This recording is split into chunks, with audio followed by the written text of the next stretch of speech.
ధర్మజ్ఞుడైన పద్యనిరాజనం కార్యక్రమానికి స్వాగతం.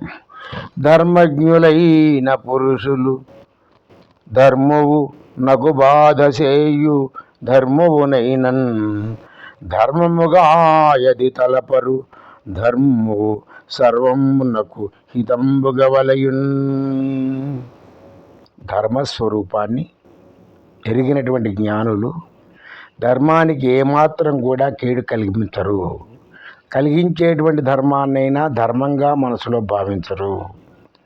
అచ్చమైన ధర్మము జగత్తుకు అంతటికీ కూడా మేలు చేస్తూ ఉంటుంది అని ధర్మము యొక్క ప్రాశస్త్యాన్ని తెలియజేశారు. ధారణ ధర్మమిచ్చాహు.